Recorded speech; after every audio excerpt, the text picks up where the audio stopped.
जो शांत है, जो सनातन है, जो किसी भी प्रमाणों से परे है,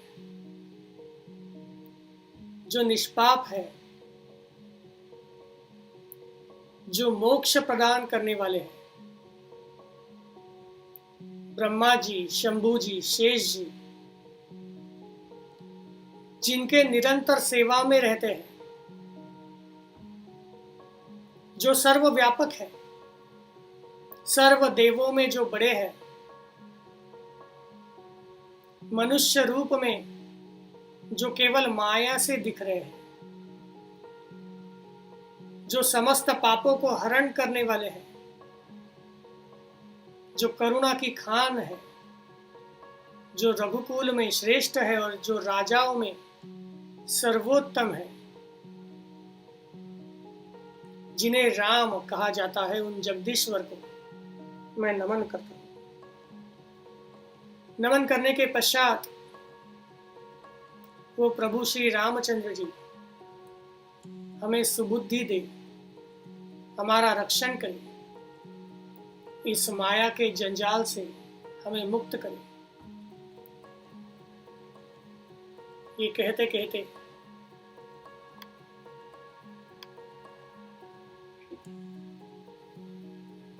हनुमान जी, जो आप हमेशा प्रभु श्री रामचंद्र जी के दास हैं, आपकी भक्ति की शक्ति का वर्णन कोई नहीं कर सकता। प्रभु श्री रामचंद्र जी जो प्रत्येक व्यक्ति के अंतर याम में, हृदय में वास करते हैं, उनका हमेशा आप भजन करते रहते हैं। आपको मेरा प्रणाम। जब जांबवंत ने हनुमान जी से ऐसे कहा तो हनुमान जी ने भी उन्हें प्रणाम कर दिया। प्रणाम करने के बाद सब लोग वार्तालाप कर रहे थे कि किस प्रकार यहाँ से 100 योजन दूर तक जो लंका है उस लंका तक पहुंचा जाए। अगर पुराणों का परिमाण देखा जाए, एक योजन करीब करीब, कुछ पुराणों में दिया गया है 8 किलोमीटर तक, कुछ पुराणों में ऐसा संदर्भ मिलता है कि 12 किलोमीटर तक। तो अगर हम 10 से 12 किलोमीटर भी एक योजन देखेंगे, फिर भी 100 योजन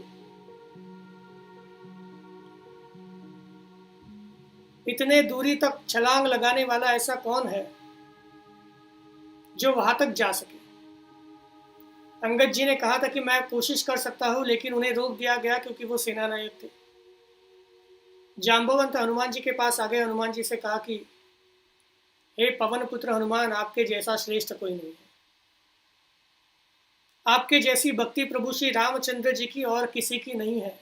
प्रभु श्री रामचंद्र जी जो अंतर्यामी है, जो परमात्मा है, उनका ध्यान करने से क्या साध्य नहीं हो सकता। तो हमें लगता है कि आपसे योग्य और कोई भी नहीं है जो यहां से छलांग लगा के 100 योजन की दूरी तक पहुंच जाए और वहां पे सीता माता को खोज निकाले। आपके अलावा और कोई नहीं। तो हनुमान जी ने जांबवंत को प्रणाम किया, सारे वानरों को प्रणाम किया और कहा कि जब प्रभु श्री रामचंद्र जी पीछे खड़े हो तो ऐसा कोई कार्य नहीं जो असंभव हो सके। कहने के बाद उन्होंने प्रभु श्री रामचंद्र जी को नमन किया। नमन करने के बाद नजदीक ही एक छोटा सा पर्वत था। हनुमान जी ने उस पर्वत पर छलांग लगा दी। छलांग लगाने के बाद उन्होंने दूर देखा, दूर तक पानी के अलावा और कुछ नहीं दिख रहा था। हनुमान जी ने सारी वानरों की तरफ देखा, सबको कहा कि आप सकुशल रहिए, मेरा इंतजार कीजिए, मैं अभी यहाँ से वहां जाता हूँ, वहां जाने के बाद सीता माता को ढूंढ निकालता हूँ और जल्दी वापस आ जाता हूँ, तो आप ज्यादा शोक मत कीजिएगा। ये कहने के पश्चात हनुमान जी ने आंखें बंद कर ली। आंखें बंद करने के बाद नमन किया, प्रभु श्री रामचंद्र जी को याद किया, अपने हृदय में प्रभु श्री रामचंद्र जी की मूर्ति देख ली। देखने के बाद उन्होंने जोर से सांस ली और सांस लेने के पश्चात जोर से वो हवा में उछले। जिस वक्त वो हवा में उछले, जिस पर्वत पर वो खड़े थे वो पर्वत जमीन पर धंस गया और हनुमान जी जोर से ऊपर छलांग लगाते हुए समुद्र के ऊपर से छलांग लगाते हुए प्रभु ने जो मुद्रिका दी थी उस मुद्रिका को अपने साथ लेके समुद्र से जा रहे थे। ये जब समुद्र ने देखा तो समुद्र बड़े आश्चर्यचकित हो गए। समुद्र ने मैनाक पर्वत से कहा कि हे मैनाक पर्वत, ये तो प्रभु श्री रामचंद्र जी के दूत है। प्रभु श्री रामचंद्र जी के दूत को कौन रोक सकता है? वो इतने बड़े कार्य के लिए जा रहे हैं। तो हे उड़ने वाले मैनाक पर्वत, आप थोड़ी देर तक यहाँ रुक जाइए, हनुमान जी को आपके यहाँ पर विश्राम करने दीजिए। जैसे ही विश्राम हो जाए वो यहाँ से फिर से चले जाएंगे तो उन्हें मदद मिल जाएगी। मैनाक पर्वत वहां रुक गए, लेकिन हनुमान जी ने कहा कि मैं रुकने वाला नहीं हूं। जब तक मैं सीता माता को देख न लूं, सीता माता का संदेशा जब तक मैं राम जी तक पहुंचाऊंगा नहीं, तब तक मैं विश्राम नहीं लूंगा। ये कहने के पश्चात हनुमान जी ने मैनाक पर्वत से नमन किया, समुद्र जी को नमन किया और नमन करने के बाद वहां से फिर से उड़ पड़े। जैसे ही उन्होंने समुद्र में छलांग लगाई, ऐसे छलांग लगाते लगाते जा रहे थे। जिस प्रकार हमें पता है कि देवता इंद्र से लेके जितने देवता स्वर्गलोक में है पहले से कार्य कर रहे थे, कुछ ना कुछ हो जाए और रामचंद्र जी रावण से युद्ध करने के लिए निकल पड़े। तो सारे देवी देवता देख रहे थे। उन्होंने ये सोचा कि ये जो हनुमान जी है उनकी परीक्षा ली जाए, इतने बड़े कार्य के लिए जा रहे हैं। रावण कोई सर्वसाधारण राक्षस तो है नहीं। वो रावण जिनके सेनापति आके हमें युद्ध में हरा देते हैं, इतने बलशाली रावण से जब हनुमान जी मिलने के लिए जा रहे हैं तो एक बार उनकी परीक्षा ली जाए। तो सारे देव देवता ने जो सर्पों की माता है जिनका नाम सुरसा, उन सर्पों की माता को वहां पर बीच में समुद्र में भेज दिया। बहुत बड़ी सर्पों की माता, बहुत बड़ी। जब हनुमान जी जा रहे थे तो सर्पों की माता सुरसा वहां पर उनके सामने खड़ी हो गई और उन्होंने कहा कि नहीं, आगे आप नहीं जा सकते। हनुमान जी ने कहा कि मैं प्रभु श्री रामचंद्र जी का काम करने जा रहा हूँ, मेरे प्रभु का काम करने जा रहा हूँ और उसमें कोई रोक नहीं सकता। तो उसने कहा कि नहीं, अब मैं तो तुम्हें खा जाऊंगी, मुझे तुम्हारे बल की और बुद्धि की परीक्षा लेनी है और मुझे लगता है कि मुझे तुम्हें खाना है। हनुमान जी ने कहा कि जब मैं प्रभु श्री रामचंद्र जी का कार्य कर रहा हूं ऐसा कोई व्यक्ति नहीं है जो मुझे रोक सके। तो वो जो सुरसा थी जिसका मुख बहुत बड़ा था, बहुत ही विशाल थी समंदर में, तो उन्होंने अपना मुख 1 योजन तक फैला दिया। 1 योजन अगर हम बात करें तो 12 किलोमीटर तक उन्होंने अपना मुख को फैला दिया। ये सारा जो वर्णन चल रहा है इसकी हम कल्पना भी नहीं कर सकते। हमारी बुद्धि जो बहुत ही छोटी है, हमारे इंद्रिय जो ज्यादा चीजों को ग्रहण नहीं कर सकते, उन्होंने 1 योजन तक अपना मुख फैला दिया। जब हनुमान जी ने ये देखा कि इतना बड़ा मुख हो गया, अब तो मुझे मुख में जाना पड़ेगा, तो हनुमान जी ने अपना शरीर भी उससे दुगना कर दिया, 2 योजन तक फैला दिया। 2 योजन करीब करीब 20 से 24 किलोमीटर। जब सुरसा ने ये देखा तो सुरसा बड़ा गुस्सा हो गई। सुरसा ने अपना जो मुख था, अपना जो शरीर था, इतना विशाल कर दिया 16 योजन तक। सोचिए, 16 योजन तक अपना मुख उस राक्षसी सर्पों की माता सुरसा ने फैला दिया। हनुमान जी ने देखा कि 16 योजन तक इतना बड़ा कभी कोई हो सकता है क्या? हनुमान जी ने प्रभु श्री रामचंद्र जी का नाम लिया और उससे भी दुगना अपना शरीर कर लिया। 32 योजन तक, 32 योजन तक हनुमान जी का शरीर फैल गया। ये देखकर सुरसा इतनी गुस्सा हो गई। फिर सुरसा ने अपना मुख जो है वो 100 योजन तक फैला दिया, 100 योजन तक। हनुमान जी ने जब ये देखा कि उनका मुख पूरी तरह से चौड़ा हो गया है 100 योजन तक, तो अचानक से हनुमान जी ने अपना रूप छोटा कर लिया। छोटा करने के बाद वो तुरंत ही अंदर चले गए उनके मुख में, और मुख में जाने के बाद फिर से वापस चले गए। हनुमान जी ने सुरसा को प्रणाम किया और सुरसा से कहा हे माते, आपने कहा था कि आपको मुझे खाना है, मैं आपके मुख में भी चला गया और फिर से वापस भी आ गया, तो अब आप मुझे प्रभु का कार्य करने के लिए जाने दीजिए। हनुमान जी की तत्परता, हनुमान जी की चतुरता देख के सुरसा बड़ी प्रसन्न हो गई। सुरसा ने कहा कि मैं यहाँ पर केवल आपकी परीक्षा करने के लिए आई थी। जो भगवान श्री रामचंद्र जी है, जिनके दूत रावण की लंका में जा रहे हैं, देवों ने मुझे भेजा था, तो परीक्षा में आप उत्तीर्ण हो गए। आपका बल अतुलनीय है, आपका चातुर्य अतुलनीय है, तो मैं बड़ी प्रसन्न हो गई हूँ और अब मैं यहाँ से आपको जाने दे रही हूँ। ये कहने के बाद सुरसा ने हनुमान जी को आगे जाने दिया। जैसे ही हनुमान जी और आगे जा रहे थे तो अचानक से समुद्र में एक राक्षसी रहती थी। वो राक्षसी ऐसे करती थी कि समुद्र से जितने भी पक्षी, जितने भी अलग अलग प्राणी समुद्र से उड़ते थे, तो उनकी छाया जो है वो समुद्र में पड़ती थी। तो वो राक्षसी के पास इस प्रकार की माया थी कि वो छाया को पकड़ लेती थी। छाया को पकड़ने के बाद जो उड़ रहा पक्षी है, जो उड़ रहा जो भी कोई प्राणी है, तो वो प्राणी अचानक से उसके हाथ में आके गिरता था और वो उसे खा लेती थी। हनुमान जी उड़ रहे थे, उस राक्षसी ने देखा कि कोई प्राणी उड़ रहा है, बहुत ही बड़ा विशाल प्राणी, ऐसा तो बंदर मैंने कभी देखा नहीं। बड़ी आनंदित हो गई। हनुमान जी की जो छाया है, उस छाया को उन्होंने पकड़ लिया और हनुमान जी को खींच लिया। और हनुमान जी को खाने के लिए चली गई। फिर हनुमान जी और उस राक्षसी का बहुत बड़ा युद्ध हो गया और उस युद्ध में हनुमान जी ने उस राक्षसी को मार दिया। मारने के बाद हनुमान जी फिर से निकल पड़े लंका की ओर। जैसे ही उन्होंने पूरा समुद्र पार कर लिया, 100 योजन तक की दूरी हनुमान जी ने उड़ते उड़ते पार कर ली। इतना बड़ा बल, इतना साहस हनुमान जी का। जब वो युद्ध कर रहे थे सुरसा से, तो इतना बड़ा उन्होंने शरीर कर लिया था। जैसे ही वो उस तट पर पहुंचे, उस तट पर पहुंचने के बाद, समुद्र पर जाने के बाद बड़ी भूख लगी थी उन्हें। तो वहां पर उन्होंने देखा कि एक बहुत बड़ा पर्वत है। उस पर्वत पर वो चले गए। पर्वत पर जाने के बाद, बहुत ही ऊंचा पर्वत था, उस पर्वत पर जाने के बाद उन्होंने सारी लंका को देखा। बहुत ही फूल,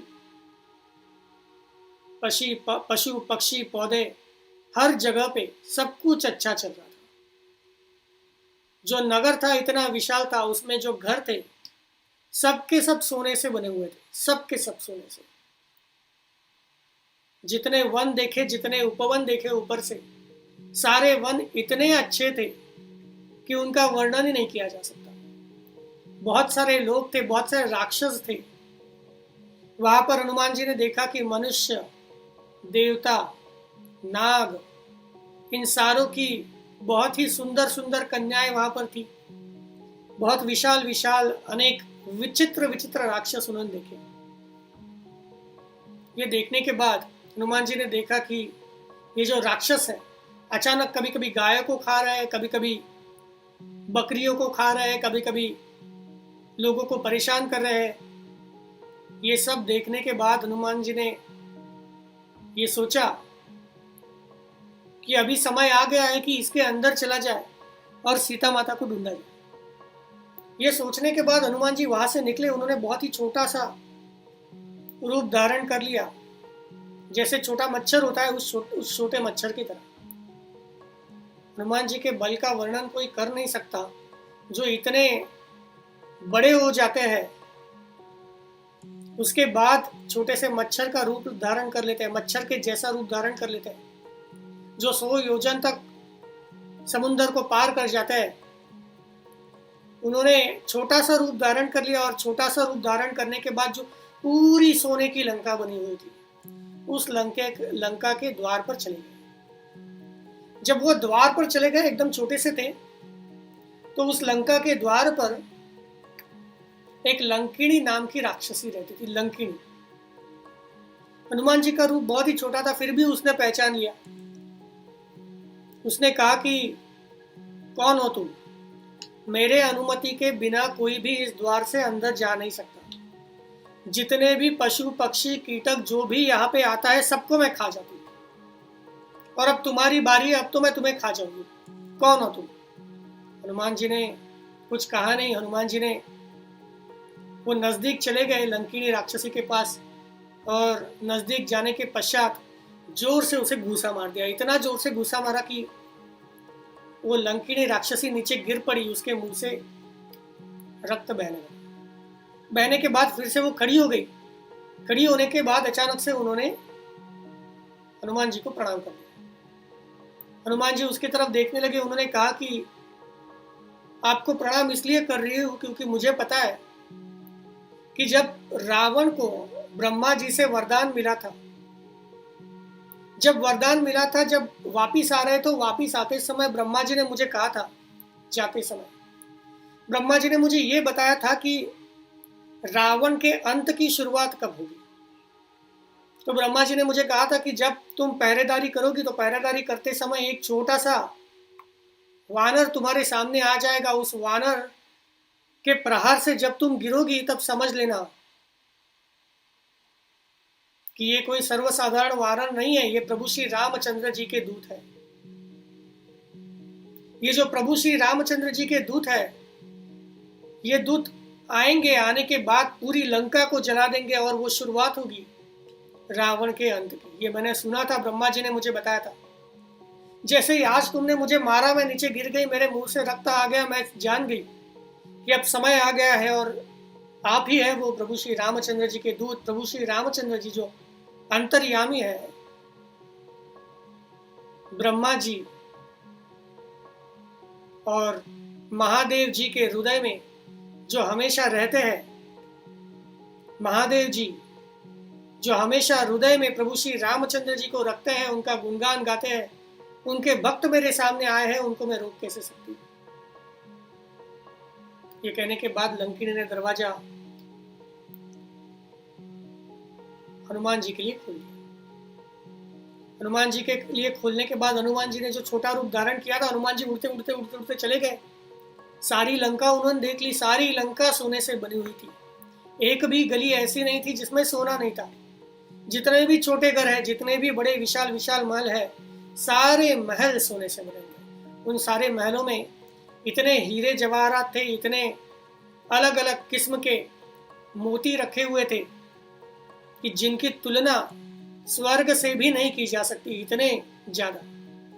जभी जभी रावण ने स्वर्ग पर आक्रमण किया, तीनों लोकों पर जभी जभी राज किया, सारा लूट कर लंका में लेके आए थे। उड़ते उड़ते सारी लंका को देख लिया।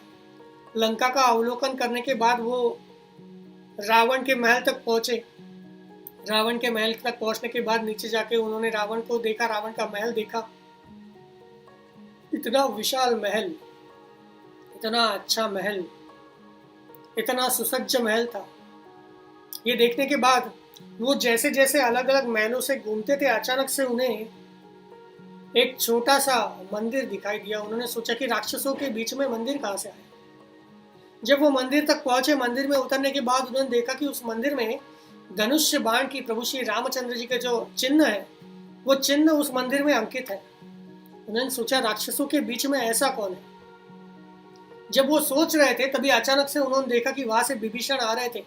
विभीषण वहां पे आए। विभीषण मंदिर के सामने आने के बाद उन्होंने मंदिर को नमन किया, प्रभु श्री रामचंद्र जी को याद किया। जैसे ही ये सब कुछ हुआ, हनुमान जी को लगा कि शायद ये विभीषण जी राम भक्त है।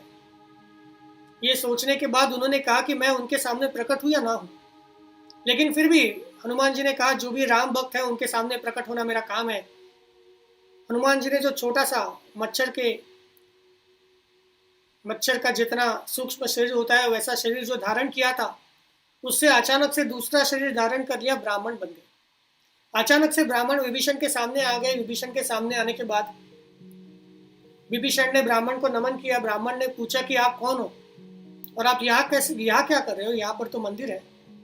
मैं देख रहा हूँ कि यहाँ पर इतने सारे राक्षस है, अलग अलग तरीके के, यहाँ पर मंदिर का होना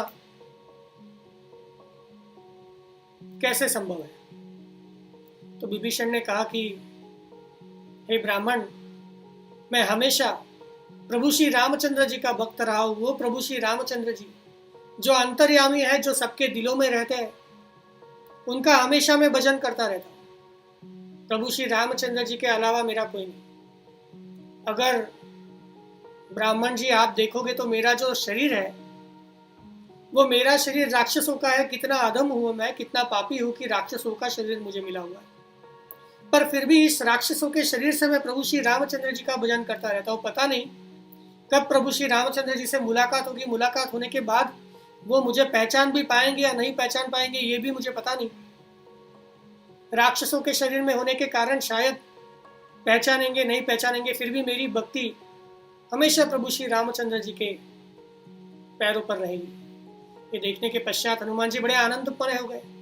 हनुमान जी ने कहा कि प्रभु श्री रामचंद्र जी ऐसे हैं कि कोई कितने भी पाप कर ले, अगर प्रभु श्री रामचंद्र जी का आसरा ले ले तो धीरे धीरे करके प्रभु श्री रामचंद्र जी उन्हें मुनि बना लेते हैं, अच्छा आदमी बना लेते हैं। आप तो इन राक्षसों के समूह के बीच में रहने के पश्चात भी आप बड़े साधु वृत्ति के हैं। प्रभु श्री रामचंद्र जी निश्चित ही यहाँ पर आएंगे। अगर आपको लगता है कि प्रभु श्री रामचंद्र जी आपको कैसे पहचानेंगे, आपका तो शरीर राक्षसों का है, तो मैं तो हनुमान हूं। हनुमान जी ने अपना रूप उन्हें प्रकट कर लिया, बताया। मैंने कहा मैं तो प्रभु श्री रामचंद्र जी का दूत हूं, आप देखिए मुझे, मैं तो वानर हूं। वानर जिनकी बुद्धि बड़ी अल्प होती है।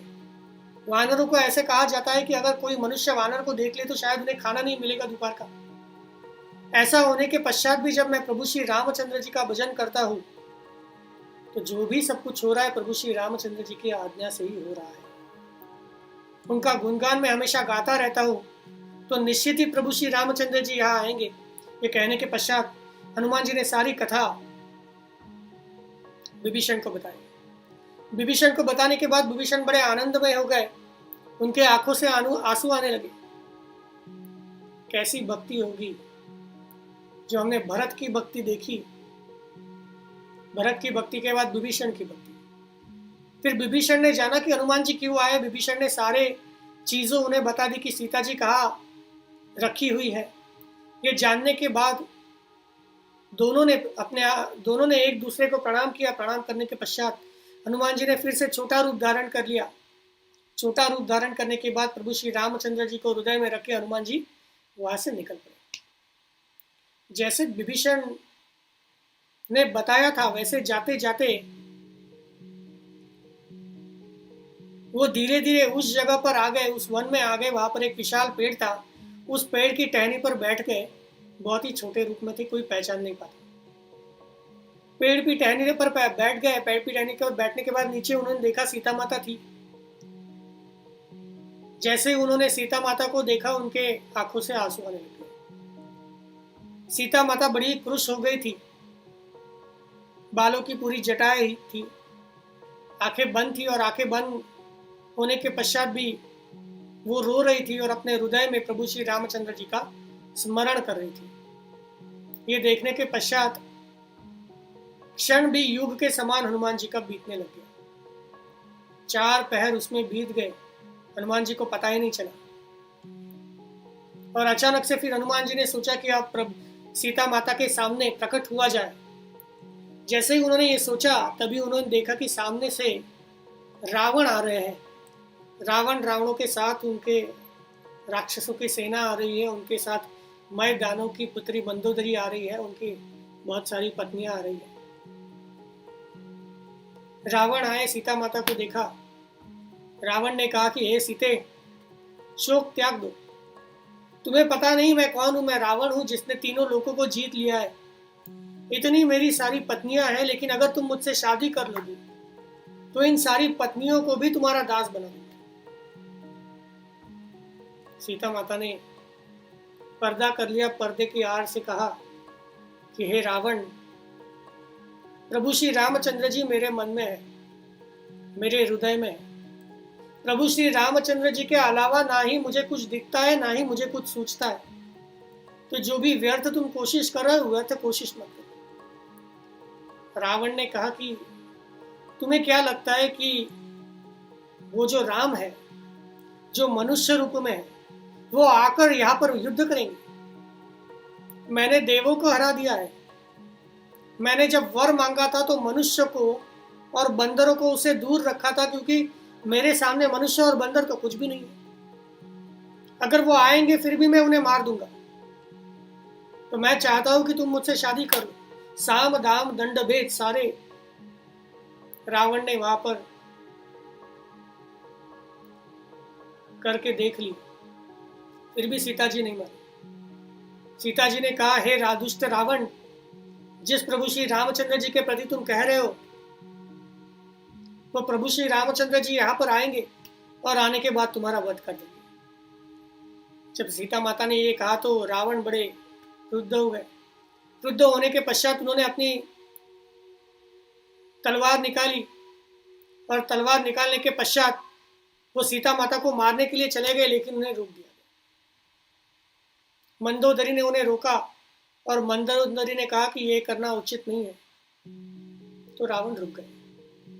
सीता माता ने कहा कि क्यों रुक गए? ये जो मेरा सिर है बस दो ही जगहों पर झुकेगा, एक तो प्रभु श्री रामचंद्र जी के कंधे, या फिर अगर तुम मुझे मारना चाहते हो तो ये जो तुम्हारी तलवार है उस तलवार से मेरा सिर धड़ से अलग कर दो। तो ये जो विरह की अग्नि में मैं गिर गई हूं, इस विरह की अग्नि से मैं मुक्त हो पाऊंगी।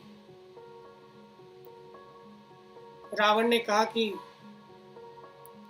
1 महीने का समय, 1 महीने का समय मैं तुम्हें देता हूं। इस 1 महीने के समय में अगर तुम नहीं मानी तो निश्चित ही तुम्हारी मृत्यु मेरे हाथ से हो जाएगी, ये मान लेना।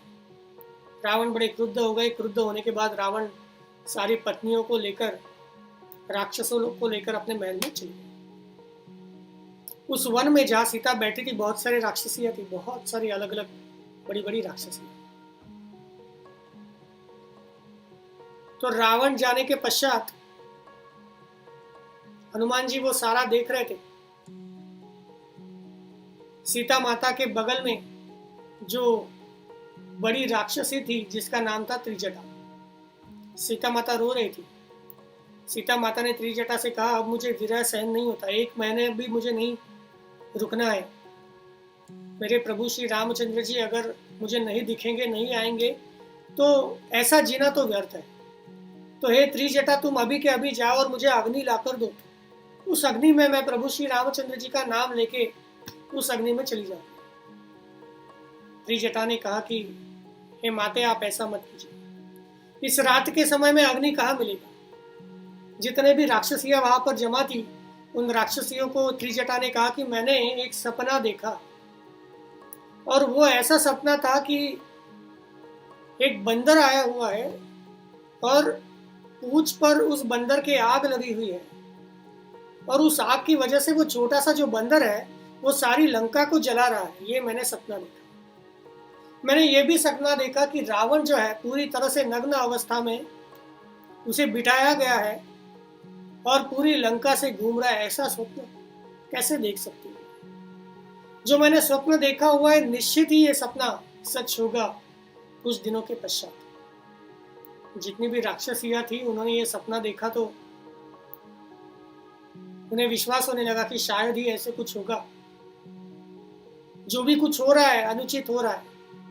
ये कहने के बाद सीता माता के पास सभी आ गई, सीता माता का सांत्वन करने लगी। ये होने के पश्चात सारे राक्षसियां अपनी अपनी जगह पर चली गई। फिर हनुमान जी ने सोचा यही सही समय है। हनुमान जी जहां पर बैठे थे, हनुमान जी प्रभु श्री रामचंद्र जी का गुणगान करने लगे। सीता माता जो रो रही थी, उन्होंने सोचा कि प्रभु श्री रामचंद्र जी का गुणगान कौन कर सकता है? ऐसा कौन है जो प्रभु श्री रामचंद्र जी का गुणगान करे? प्रभु श्री रामचंद्र जी की कथा हनुमान जी वहां से सुना रहे थे। सीता माता देख रही थी, उन्हें कुछ पता नहीं चला। जब सीता माता ने मुझसे सवाल किया कि कौन है जो प्रभु श्री रामचंद्र जी के बारे में बोल रहा है, तो हनुमान जी वहां से नीचे उतर कर आए। नीचे उतरने के बाद उन्होंने सीता माता को प्रणाम कर दिया, छोटे से। उन्होंने कहा कि मैं प्रभु श्री रामचंद्र जी का भक्त हनुमान, आपका भक्त हनुमान। जब सीता माता के करीब आ गए तो सीता माता ने उन्हें देखा सीता माता ने पहले तो पर्दा कर लिया और उनसे बात की कि मैं कैसे जानूंगी कि तुम मेरे प्रभु श्री रामचंद्र जी के दूत हो, मैं कैसे जानूंगी। ऐसा भी हो सकता है कि तुम कोई राक्षस हो, और राक्षस होने के पश्चात जैसे रावण अलग अलग माया करता है, उस माया करने की वजह से तुम यहाँ पे आए हो, मैं कैसे जानूंगी। तो हनुमान जी ने अपना रूप जो है प्रकट कर लिया। रूप प्रकट करने के बाद सीता माता को हनुमान जी दिख गए। हनुमान जी ने नमन कर दिया। नमन करने के बाद जो अंगूठी प्रभु श्री रामचंद्र जी ने थी वो सीता माता को दी। सीता माता ने वो अंगूठी देख ली। अंगूठी देखने के पश्चात उस अंगूठी में राम नाम अंकित किया हुआ था। सीता माता ने सोचा ऐसे कैसे हो सकता है, मतलब यहाँ पर इन राक्षसों के वन में ये अंगूठी, ये कोई मामूली अंगूठी नहीं है। जो अजय है, जो सर्वत्र है, जो परमात्मा है, वो प्रभु श्री रामचंद्र जी की ये कोई मामूली अंगूठी नहीं है जो कोई माया से बना दी। तो निश्चित ही सीता माता ने पहचान लिया कि ये प्रभु श्री रामचंद्र जी की अंगूठी है। ये देखने के पश्चात सीता माता रोने लगी। सीता माता ने हनुमान जी से कहा कि कहा है मेरे प्रभु श्री रामचंद्र जी, क्या वो जानते नहीं कि यहाँ पर मैं रो रही हूँ, मैं विरह की अग्नि में तड़प रही हूँ। ये रावण जो मुझे उठाकर यहाँ पे लेके आया है, ये एक एक क्षण जो मेरा बीत रहा है, ये एक एक क्षण युग की तरह बीत रहा है, मुझे पता नहीं चल रहा है। क्यों प्रभु श्री रामचंद्र जी मेरे मुझसे रुष्ट हो गए कि वो खुद नहीं आए। जब वो रह रहे हैं तो क्या उन्हें मेरी याद भी आ रही है? क्यों मुझे ऐसे तड़पाने के लिए उन्होंने छोड़ दिया। ये कहने के पश्चात सीता माता रोने लगी। हनुमान जी के आंखों से भी आंसू आ रहे थे। हनुमान जी ने कहा, हे माते, आपको पता नहीं है कि आपके विरह में प्रभु श्री रामचंद्र जी की हालत क्या हो गई। जो कोमल कोमल पत्ते पेड़ों पर उगते हैं, वो कोमल कोमल पत्ते भी अग्नि के समान प्रभु श्री रामचंद्र जी को हो रहे हैं। ना ठीक से खाते हैं, ना ठीक से सोते हैं, केवल बस आप ही के बारे में सोचते रहते हैं। उन्हें ऐसे लगता है कि कब जाए सीता माता से मिले। तो आप ही को ढूंढने के लिए मैं यहाँ पर आया हूँ। मैं प्रभु श्री रामचंद्र जी का बड़ा भक्त हूँ। जब प्रभु श्री रामचंद्र जी ने मुझे भेजा तो उन्होंने कहा कि सीता को ये अंगूठी दे देना। जैसे ही सीता को ये अंगूठी दे दोगे तो सीता पहचान लेगी। तो ये कहने के पश्चात हनुमान ने कहा कि राम जी का संदेशा है। राम जी का कहना यह है कि आप रोइए मत, राम जी अवश्य आएंगे। अवश्य आने के पश्चात रावण से युद्ध करेंगे, इस राक्षसों से युद्ध करेंगे, और राक्षसों के युद्ध करने के पश्चात रावण को निश्चित ही मार डालेंगे और आपको यहाँ से छुड़ा कर लेके जाएंगे। प्रभु श्री रामचंद्र जी का ये संदेशा है कि आप रोइए मत, आप दुखी मत होइए, और बस कुछ ही दिनों की प्रतीक्षा कीजिए। कुछ ही दिनों में प्रभु श्री रामचंद्र जी यहाँ पर निश्चित ही आएंगे। जब सीता माता और हनुमान जी की ये बात हो रही थी, सीता माता को थोड़ा अच्छा लगा। फिर हनुमान जी ने कहा कि हे माते, मुझे बड़ी भूख लग गई है, तो क्या मैं यहाँ पर ये जो वन दिख रहा है, उस वन में बड़े बड़े अच्छे अच्छे जो वृक्ष है, उनमें अच्छे अच्छे फल लगे हुए, क्या मैं वो खा सकता हूँ? सीता माता ने कहा कि आप तो वानर हो, अगर मैं देख सकती हूँ तो यहाँ पर इतने बड़े बड़े राक्षस हैं। आप कह रहे हो कि आप वहां पर जाएंगे और खाएंगे तो ये राक्षस तुम्हें मार डालेंगे। आप कह रहे हो कि आपकी बहुत बड़ी सेना है, प्रभु श्री रामचंद्र जी वो सेना लेके आएंगे, तो कैसे आएंगे? वानर जो होते हैं इतने छोटे होते हैं, राक्षस इतने बड़े हैं। तो हनुमान जी ने अपना बड़ा रूप प्रकट कर लिया, विशाल रूप, सुमेरु पर्वत जैसा विशाल रूप प्रकट कर लिया। सीता माता ने वो देख लिया। देखने के बाद जैसे उन्होंने हनुमान जी का बल देखा, वो निश्चंक हो गई। हनुमान जी फिर से अपने रूप में आ गए। फिर हनुमान जी ने वो सारी कथा सुनाई। जब सीता माता ने पूछा कि ये कैसे हुआ कि प्रभु श्री रामचंद्र जी मनुष्यों का वानरों के साथ सहयोग हो गया, तो सारी चीजें, सारी कथा हनुमान जी ने सुनाई। सुनाने के पश्चात जब हनुमान जी ने पूछा कि मैं फल खा सकता हूँ, सीता माता ने कहा कि ठीक है, अभी आप खा सकते हो, क्योंकि उन्हें पता था कि हनुमान जी का बल कितना है। देखने के तो वो छोटे वानर दिख रहे थे, लेकिन उनका बल सीता माता ने पहचान लिया। सीता माता ने उन्हें आशीर्वाद दिया, हनुमान जी वहां पर चले गए। इतने अच्छे अच्छे वन थे, ऐसे वन शायद ही कहीं देखने को मिलते। हनुमान जी जाके वहां पर फल खाने लगे। कोई सर्वसाधारण वन नहीं थे जहां पर सीता माता को रखा हुआ था। बहुत बड़े बड़े राक्षस वहां पर पहरा देने के लिए रखे हुए थे। राक्षसों ने देखा कि कोई एक बंदर आया हुआ है जो खा रहा है। तब हनुमान जी ने अपना विशाल रूप प्रकट कर लिया था और वो खा रहे थे। तो उन्होंने सोचा बंदर कैसे आ गया, और बंदर आने के पश्चात ये जो वन है, इस वन के सारे पेड़ों को उखाड़ रहा है, फलों को खा रहा है। वो दौड़े वहां पर। दौड़ने के पश्चात वो उनसे युद्ध करने लगे। हनुमान जी ने एक ही प्रहार में सारे राक्षसों को मारना शुरू कर दिया। बहुत सारे राक्षसों को मार दिया। बहुत सारे राक्षसों को मार के उनके शरीर से रक्त बहने लगा। उसमें से कुछ राक्षस दौड़ते दौड़ते चले गए रावण के पास। जब रावण के पास चले गए तो रावण को सारी चीजें बताई कि कोई एक बंदर आया हुआ है और ये बंदर जो है बड़ा उत्पात मचा रहा है। तो रावण ने कुछ राक्षसों को और भेज दिया। जैसे ही कुछ राक्षस और आ गए हनुमान जी का उनसे फिर से युद्ध हो गया। आराम से हनुमान जी ने श्री राम जी का नाम लेते हुए, इतना अतुलनीय बल था हनुमान जी का। कुछ कुछ पेड़ उखाड़े, पेड़ से राक्षसों को मार दिया। कुछ कुछ राक्षसों को घूसे से मार दिया। कुछ कुछ राक्षसों को जमीन में दस दिया। सारे मर रहे हैं देखने के पश्चात कुछ राक्षस और भागते भागते चले गए। भागते भागते चले जाने के बाद रावण के पास फिर से चले गए। रावण के पास जाने के बाद रावण बड़े क्रोधित हो गए। रावण ने बहुत बड़ी राक्षसों की सेना भेज दी। उसके साथ अक्षय कुमार भेज दिए उनके बेटे। तो अक्षय कुमार और जैसे राक्षसों की टोली वहां पर आ गई तो हनुमान जी ने उन्हें देखा। हनुमान जी ने देखने के बाद हनुमान जी जोर से उन पर टूट पड़े। टूटने के बाद अक्षय कुमार और हनुमान जी का युद्ध हुआ। उसने हनुमान जी ने अक्षय कुमार को मार दिया। जितने सारे राक्षस थे उन सारे राक्षसों को अपने अतुलनीय बल से मार दिया। जब रावण को यह वार्ता पता चली, रावण बड़े गुस्सा हो गए। जब उन्हें यह पता चला कि अक्षय कुमार को मार दिया तो उन्होंने अपने बड़े बेटे को भेज दिया वहां पर, मेघनाथ को। मेघनाथ के साथ राक्षसों की बहुत बड़ी फौज भेज दी। उन्होंने कहा कि आप जाओ और उसको मारो मत। कौन ऐसा बड़ा वानर है जो सबको मार रहा है, वो मुझे देखना है। उस वानर के पास जाओ, उस वानर को पकड़ के लाओ, मुझे देखना है कौन है। मेघनाथ और बहुत बड़े बड़े राक्षस वहां पर इतने संख्या में पहुंचे। हनुमान जी ने देखा फल खा रहे थे। जैसे ही मेघनाथ को देखा बहुत बड़ा, उन्होंने वृक्ष उठाया और मेघनाथ को मार भेजा।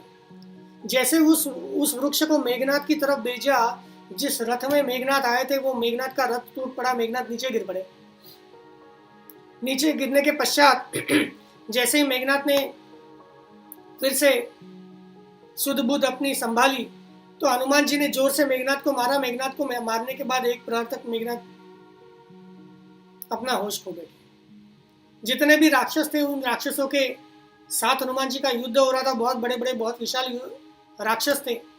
हनुमान जी ने सबको मार दिया अपने घूसों से। जितने भी अलग अलग अस्त्र राक्षस डाल रहे थे उस अस्त्रों को तोड़ के, किसी किसी को जमीन में धस के, किसी किसी को हाथ पैर तोड़ के, किसी किसी का गला मरोड़ के सारे राक्षसों को चित कर दिया। वहां पर मेघनाथ फिर से उठकर खड़े हो गए। मेघनाथ ने देखा कि ये जो वानर है ये कोई मामूली वानर दिखता नहीं, तो उन्होंने ब्रह्मास्त्र निकाला। जैसे ही ब्रह्मास्त्र निकाला हनुमान जी ने सोचा कि ब्रह्मास्त्र को तो निश्चित ही मैं उसको भी प्रभु श्री रामचंद्र जी की कृपा से उसका भी नाश कर सकता हूं, लेकिन ऐसा करना ब्रह्मा जी की अवमानना करना होगा। तो चलो ब्रह्मा जी की अवमानना मैं नहीं करूंगा। उन्होंने जैसे ही ब्रह्मास्त्र आया उसको नमन कर दिया। ब्रह्मास्त्र हनुमान जी को लगा। लगने के बाद मेघनाथ ने नागपाश से हनुमान जी को जकड़ लिया। बहुत बड़े वानर को जकड़ लिया नागपाश। हनुमान जी ने मन में सोचा कि अगर मैं चाहूं तो तुरंत यहाँ से निकल सकता हूं, पर ठीक है, देखा तो जाए ये क्या हो रहा है। ये जो मुझे लेके जा रहा है रावण से मुलाकात हो रही है, क्या बड़ी अच्छी बात है। चलो देखते तो है सही कि रावण से मुलाकात कैसे होती है। ये कहने के पश्चात मेघनाथ बड़े आनंद से हनुमान जी को नाक पास में लिए हुए उस सारे शहर से गुजर रहे थे। जैसे जैसे उस सारे शहर में जितने भी राक्षस थे उनको पता चला तो कोई एक बहुत बड़ा वानर है, जिस वानर को मेघनाथ ने पकड़ लिया, बड़े आनंदित हो गए। सब बाहर निकल के आ गए उस वानर को देखने के लिए। और जैसे उस वानर को उस सभा में लेके चले गए, सब लोग उस सभा में चले गए देखने के लिए क्या हो रहा है। ऐसा वानर किसी ने देखा नहीं था। वानर तो देखे थे, लेकिन वानर तो मामूली वानर देखे थे। ये वानर इतना विशाल, और इस वानर ने इतने सारे राक्षसों को मारा, ये सारा सब लोग अचंभित हो गए। सभा में हनुमान जी को लाया गया। लाने के पश्चात हनुमान जी ने उस सारी सभा को देखा। क्या उस सभा का वर्णन नहीं किया जा सकता। जितने भी दिक्पाल है, जितने भी अलग अलग देव है, सारे देव उस सभा में केवल रावण के लिए रुके थे। जैसे ही रावण कुछ कहते वो सारे वो कार्य तुरंत कर देते। तो रावण कोई सर्वसामान्य राक्षस नहीं था। तीनों लोगों को जीतना कोई सर्वसामान्य मामूली बात नहीं है। बहुत ही बड़ा राक्षस था, बहुत ही विशाल। जैसे तुलसीदास जी कहते हैं कि हर कल्प में ये होता है। हर कल्प में, पहले अध्याय में हमने देखा कि 5 राम जी के जन्म उन्होंने बताए कि हर कल्प में राम जी का जन्म होता है। हर कल्प में रावण होता है, लेकिन रावण कौन होंगे ये निर्भर करता है उस कल्प की परिस्थितियों पर। तो हर कल्प में राम होता है, हर कल्प में रावण होते हैं, और राम हर कल्प में रावण का विनाश करते हैं। तो हनुमान जी सारी सभा को देख रहे थे, बड़े अचंभित हो गए कि कैसी बड़ी सभा है। सामने बड़े से आसन पे, सिंहासन पे रावण बैठे थे। रावण ने देखा कि ये कौन है, कौन ऐसा मामूली बंदर है जो यहाँ पर आके उत्पात मचा रहा है। तो पहले तो रावण की तरफ देखने के पश्चात रावण को बड़ी हंसी आई। प्रभु हनुमान जी की तरफ देखने के बाद रावण को बड़ी हंसी आई। हंसी आने के बाद उन्होंने हनुमान जी से पूछा कि कौन हो तुम? हे मामूली वानर, क्या तुम्हें पता है कि तुम किसकी तरफ खड़े हो? क्या तुम्हें पता है कि तुम्हारी जान जाने वाली है? तुमने यहाँ पर आके उस वन में जो उत्पात मचाया है, उत्पात मचाना तो छोड़ो, तुमने राक्षसों को मार दिया। किस वजह से तुम यहाँ पर आए? ये कहते कहते जब उन्हें याद आया कि अपने पुत्र को भी रावण ने हनुमान जी ने मार दिया, तो उन्हें बड़ा गुस्सा आ गया। उन्होंने कहा कि तुम कौन हो, बताओ, अभी तुम्हारी मैं जान ले लूंगा, तुम बताओ कौन। हनुमान जी ने रावण की तरफ देखा, रावण को प्रणाम किया और कहा कि प्रभु श्री रामचंद्र जी का दूत हूं। वही प्रभु श्री रामचंद्र जी जिनकी भार्या को तुम उठाकर लेके आए हो, जिनकी भार्या को तुमने वहां पर वन में रखा हुआ है, अपने उपवन में रखा हुआ है, उन प्रभु श्री रामचंद्र जी का मैं दूत हूं। जब ये हनुमान जी कह रहे थे, रावण को बड़ी हंसी आ रही थी। रावण ने कहा कि ये राम जो सेना लेके आने वाले हैं, वो क्या बंदरों की सेना लेके आने वाले हैं? हंसने लग गए। हनुमान जी ने कहा कि प्रभु श्री रामचंद्र जी का बल तुम्हें पता नहीं है। अगर वो चाहे तो एक ही बाण में सारे समुद्र को शोषण कर लेंगे। रामचंद्र जी तो दूर की बात रह गई, जो उनके भाई है लक्ष्मण जी, बस एक ही बाण चलाएंगे और सारे राक्षसों का विनाश कर देंगे। उनकी शक्ति का अनुमान मत करना। तो उनकी तरफ से दूत बन के मैं आया हूं। मैं ये कहने के लिए आया हूं कि जो सीता माता को आपने रखा हुआ है, जो सीता माता को आप कष्ट दे रहे हो, वो कष्ट मत दीजिए। अभी के अभी सीता माता को छोड़ दीजिए, तो शायद ऐसे हो कि राम जी तुम्हें माफ कर देंगे। कितना भी पापी हो, कितना भी दुष्ट हो, अगर प्रभु श्री रामचंद्र जी के चरणों में पहुंच जाता है, अगर प्रभु श्री रामचंद्र जी का आश्रय ले लेता है, तो प्रभु रामचंद्र जी इतने उदार है, इतने करुणादायी है, इतने निर्मल है कि वो उन्हें भी माफ कर देंगे जो कपट रहित होकर प्रभु श्री रामचंद्र जी के नजदीक जाएगा। प्रभु श्री रामचंद्र जी निश्चित ही उसका त्याग नहीं करते। तो रावण, मैं आपसे ये कहने के लिए आया हूं कि आप अभी सारा कपट छोड़ दीजिए और प्रभु श्री रामचंद्र जी के चरणों में जाइए, प्रभु सीता माता को छोड़ दीजिए। अगर ऐसे नहीं करोगे तो निश्चित ही राम यहाँ आएंगे। प्रभु श्री रामचंद्र जी जो मेरे आराध्य है, वानरों की सेना लेके आएंगे और जो भी तुम्हारी लंका है, जितने भी बड़े बड़े राक्षस हैं, सारे राक्षसों का संहार कर देंगे। हनुमान जी ये कह रहे थे, रावण को बड़ी हंसी आ रही थी। रावण ने कहा, हे शूद्र वानर, पहले तो तुम बंधे हुए हो, ऊपर से तुम कह रहे हो कि कोई राम नाम का मनुष्य जो है वो आके मुझसे युद्ध करेगा। क्या तुम्हें पता भी है मैंने देवताओं को भी अपना दास बना रखा है, देवताओं को भी। मनुष्य तो मेरे लिए शूद्र है, ऐसा कुछ होगा नहीं। अगर राम यहाँ पर आएगा भी फिर भी वो मृत्यु को प्राप्त हो जाएगा। और तुम जिस प्रकार मेरे सामने आ रहे हो, जिस प्रकार मुझसे बात कर रहे हो, बिल्कुल ही अयोग्य है। ये जब कह रहे थे तो अचानक से उनको याद आया कि उनके पुत्र को भी हनुमान ने मार डाला जब वो वन में थे। बड़ा गुस्सा हो गया। उन्होंने कहा कि प्रभु श्री रामचंद्र जी जिनको तुम कह रहे हो वो राम, उनके तुम दूत हो। अभी मैं तुम्हें बताता हूँ दूत के साथ क्या किया जाता है। तो उन्होंने राक्षसों को कहा कि अभी के अभी जाओ और इसके अंग पूरे भंग कर दो। जब सारे राक्षस उनकी तरफ दौड़ने लग गए तो रावण ने कहा, रुको रुको। ये जो वानर होते हैं उनको अपनी पूंछ जो है बड़ी प्यारी होती है, तो क्या करना कि इसकी जो पूंछ है ना उसको आग लगा दो।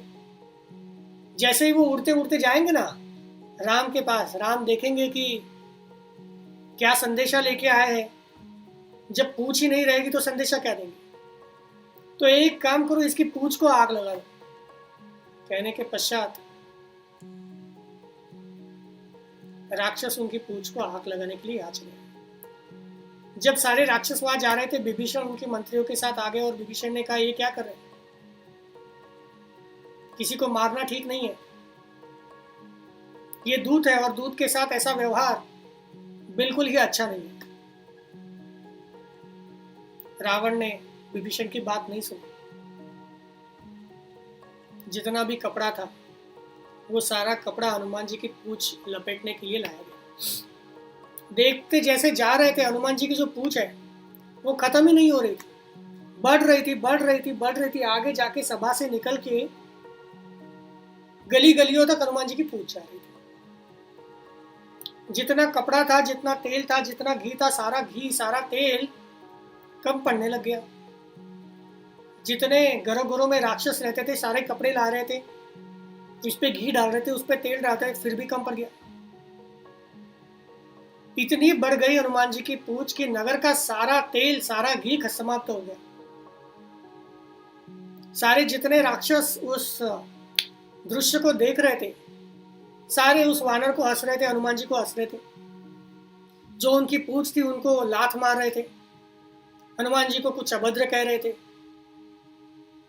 जो उनकी पत्नियां थी राक्षसिया, वो ऊपर जाके अपने महलों से देख रही थी क्या हो रहा है।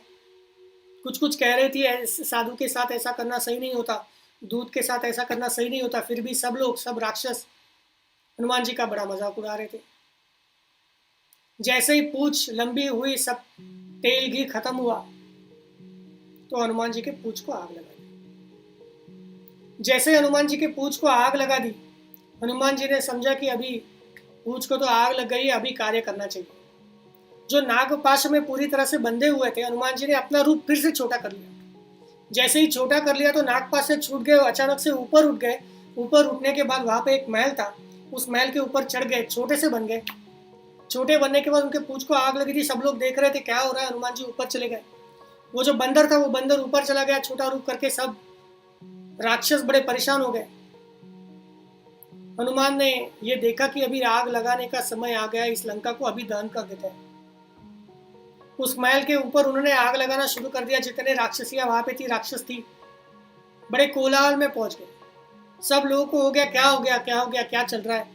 उस वानर को पकड़ने के लिए राक्षस ऊपर जाने लगे। वानर ने यहाँ से वहां से यहाँ छलांग लगाते हुए इतने जोरों के साथ, इतने जल्दी जल्दी उन्होंने छलांग लगाई जिस जिस महल में जाते थे, जिस जिस घर में जाते थे, सबको आग लगा देते थे। सारी जगह पे आग। सारे राक्षस बड़े परेशान हो गए। वो जो सारा दृश्य था वो देखने लायक था। सारे परेशान हो गए थे। सारे चिल्ला चिल्ला कर बाहर आ रहे थे। कुछ कुछ कह रहे थे, मैंने तो पहले ही कहा था ऐसा गलत काम मत करो, किसी दूत के साथ ऐसा मत करो, किसी साधु के साथ ऐसा व्यवहार मत करो, ये कोई मामूली बंधन नहीं है। अगर एक दूत ऐसा कर सकता है तो सोचो कि जब प्रभु श्री रामचंद्र जी आएंगे, जिनकी भार्या को रखा हुआ है रावण ने, तब क्या होगा। अभी हमारा विनाश बहुत ही नजदीक है। हनुमान जी जो थे, लंका को पूरी तरह से आग लगा रहे थे। एक महल से दूसरी महल, दूसरे महल से तीसरी महल, फिर गए सारे महलों को, लंका को भी उन्होंने, रावण का जो महल था उसको भी आग लगाती। जाते जाते अचानक से एक ही महल उन्होंने छोड़ दिया और वो था विभीषण जी का महल। उन्होंने कहा जो प्रभु श्री रामचंद्र जी के भक्त है, उन्हें हमेशा प्रभु श्री रामचंद्र जी की कृपा प्राप्त होती है, उन्हें कोई छू भी नहीं सकता। ये जो पूंछ में आग लगी हुई थी, इस आग ने हनुमान जी को क्यों नहीं जलाया। जो प्रभु श्री रामचंद्र जी का भक्त है, ब्रह्मा जी, विष्णु जी, महेश जी, जिनका गुणगान हमेशा गाते रहते हैं, जो सारे जगत को चलाते हैं, उनके भक्त की पूंछ को अग्नि कैसे आग लगा। अग्नि ने उनके पूंछ को जलाया नहीं। हनुमान जी ने सारे लंका का दहन कर दिया कुछ ही पलों में। दहन करने के पश्चात वो पानी के किनारे आए, अपनी पूंछ को जो जल रही थी उसे बुझाया। बुझाने के पश्चात फिर जी सीता माता के पास आ गए। सीता माता के पास आने के पश्चात उन्हें प्रणाम कर दिया। प्रणाम करने के बाद सीता माता से कहा, हे माते, आप कृपया रोइए मत, अब मुझे यहाँ से जाना होगा। सीता माता ने कहा कि क्यों तुम ऐसा कर रहे हो। एक तो राम जी मेरे पास नहीं है, उनके दूत, तुम मेरे बच्चे जैसे हो, और अभी तुम भी कह रहे हो कि तुम यहाँ से जाओगे, मैं क्या करूँगी। हनुमान जी ने कहा कि सीता माता आप परेशान मत हो, बस कुछ ही दिनों की बात है, मैं यहाँ से चला जाऊंगा। जैसे श्री रामचंद्र जी को बताऊंगा आपके बारे में, रामचंद्र जी यहाँ आएंगे और निश्चित ही आपको छुड़ा कर लेके जाएंगे, तो आप रोइए मत। बस मुझे एक बात बताइए, प्रभु श्री रामचंद्र जी से मैं मिलूंगा तो मैं क्या बताऊंगा, कैसे बताऊंगा, वो कैसे पहचानेंगे कि मैं आपसे मिला हुआ हूं। सीता माता ने अपना चूड़ामणि निकाल लिया। चूड़ामणि उतारने के बाद उन्होंने कहा कि जब प्रभु श्री रामचंद्र जी से आप मिलोगे तो प्रभु श्री रामचंद्र जी से कहना, उन्हें कहना कि जो इंद्रपुत्र जयंत की जो हालत उन्होंने की थी, जब हम देखते हैं पहले दूसरे अध्याय में ये सारी चीजें हो चुकी है। तीसरे अध्याय में इंद्रपुत्र जयंत जब काक का रूप लेके आए थे और आने के बाद प्रभु श्री रामचंद्र जी के बाण ने उनकी क्या हालत की थी। तीनों लोग तो घूम रहे थे, इंद्र के पुत्र, फिर भी प्रभु श्री रामचंद्र जी के बाण से बच नहीं पाए। तो ये जो कथा, ये कथा जाने के बाद पश्चात श्री रामचंद्र जी को सुनाओ। ये कथा सुनने के बाद श्री रामचंद्र जी को पता चल जाएगा, ये चूड़ामणि देखने के बाद उन्हें पता चल जाएगा कि तुम्हारी भेंट मुझसे हुई है। और उनसे कहना, मैं बड़ी व्याकुल हो गई हूँ, मैं बड़ी परेशान हो गई हूँ, मैं अब ये जो विरह है, ये विरह सहन नहीं कर पा रही। तो उन्हें कहना कि जल्द से जल्द यहाँ आए और मुझे छुड़ा कर लेके जाए।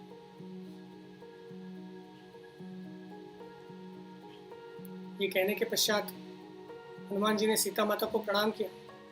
प्रणाम करने के बाद वो लंका के नगर के अंत तक पहुंचे। अंत तक पहुंचने के बाद उन्होंने जोर से गर्जना कर दी। इतने जोर से गर्जना कर दी कि जितनी गर्भवती राक्षसियां थी उनके गर्भ भी नहीं रहे। जोर से गर्जना करने के पश्चात हनुमान जी ने राम जी को स्मरण किया। राम जी को स्मरण करने के पश्चात उन्होंने फिर से बहुत बड़ी छलांग लगाने के पश्चात समुंदर से आते आते हनुमान जी उस किनारे पहुंच गए जहां पर सारे वानर, जांबवंत, अंगद उनका इंतजार कर रहे थे। जब वो अचानक से पहुंचे वहां पर सारे वानर बड़े आनंदित हो गए। सबने हनुमान जी से कहा। हनुमान जी ने सारी वार्ता उन्हें बताई।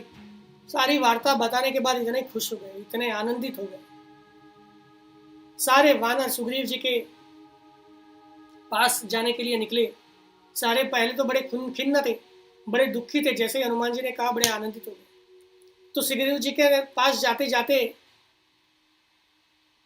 जो उन्हें मधुवन लगा, उस मधुवन में बड़े बड़े फल लगे हुए थे। सारे वानर उस फल को खाने लगे। जितने भी रक्षक थे वहां पे आ गए। वानरों ने उन्हें मार के सुग्रीव के पास भेज दिया। वानर सुग्रीव के पास चले गए। उन्होंने सुग्रीव को बोला कि बड़े अंगद जी आए हैं, अंगद जी के पास सारे वानर आए हुए हैं और सारे वानर मधुवन को नष्ट कर रहे हैं। सुग्रीव ने जब यह सुना तो सुग्रीव बड़े आनंदित हो गए। उन्हें पता चला कि जब अंगद जी आए, हनुमान जी आए और नष्ट कर रहे, खा रहे फल, इसका मतलब कोई बड़ी अच्छी वार्ता आई है। सुग्रीव वहां से निकले। वहां से निकलने के बाद हनुमान जी से मिले, हनुमान जी से वार्ता सुनी। जाम्बवंत, सुग्रीव, हनुमान जी, अंगद सारे मिलके वहां से निकले और राम जी के पास जाने के लिए पहुंच गए। जैसे ही राम जी ने सबको देखा, सबने प्रभु श्री रामचंद्र जी को देखा, सबने प्रभु श्री रामचंद्र जी को नमन किया। जाम्बवंत ने उन्हें नमन किया। नमन करने के बाद उन्होंने सारी वार्ता प्रभु श्री रामचंद्र जी को बताई। प्रभु श्री रामचंद्र जी बड़े आनंदित हो गए। वो हनुमान जी के पास चले गए, हनुमान जी को गले लगा दिया। हनुमान जी को कहा कि जितने भी देहधारी व्यक्ति हैं, जितने भी देहधारी व्यक्ति हैं, उन देहधारी व्यक्तियों में भी तुम सबसे ज्यादा मुझे प्रिय हो। ये कहने के पश्चात हनुमान जी की आंखों से आंसू निकल गए। राम जी ने पूछा कि बताओ मेरी सीता कैसी है। तो हनुमान जी ने सारी वार्ता कही। सीता माता की बात कही, वो चूड़ामणि दिखाया। सीता माता ने जो जयंत की बात कही थी, इंद्रपुत्र जयंत की बात बताई। राम जी को बड़ा आनंद हुआ। ये कहने के पश्चात राम जी ने सुना कि किस प्रकार हनुमान ने लंका का दहन कर दिया। बड़े आनंदित हो गए। इतने आनंदित हो गए कि उन्होंने कहा कि तुमसे श्रेष्ठ भक्त कोई हो नहीं सकता, तुम्हारा बल इतना अतुलनीय है, मैं तुमसे बहुत ही ज्यादा प्रसन्न हूं। तो तुम्हें जो भी चाहे मुझसे मांग लो। हनुमान जी प्रभु के चरणों में गिर गए। उन्होंने कहा कि हे प्रभु, मैं तो एक छोटा सा अल्प बुद्धि वानर हूं। आपके कृपा के बगैर क्या हो सकता है। आप तो अंतर्यामी, आप सदा सारे जितने भी जीव है, जड़ चेतन जितने भी जीव है, सारे जीवों के अंतर में आप, अंतर हृदय आत्मा में आप रहते हैं। आप सब कुछ जानते हैं, मैं आपसे क्या मांगू। अगर फिर भी आप कुछ देना चाहते हो तो आप मुझे ऐसी श्रेष्ठ भक्ति आपकी दीजिए कि आपके नाम के अलावा और मुझे कुछ भी सूझे नहीं। किसी भी तरह से माया मुझे छुए नहीं। और जो भी आपकी श्रेष्ठ भक्ति हो, वो श्रेष्ठ भक्ति प्रदान की जाए। राम जी ने उन्हें आशीर्वाद दे दिया। आशीर्वाद देने के बाद सब वानर वहां से निकले। यहाँ पर लंका में रावण और मंदोदरी के बीच में बात हो रही थी। मंदोदरी ने कहा कि हे प्रभु, सीता को आप लौटा दीजिए।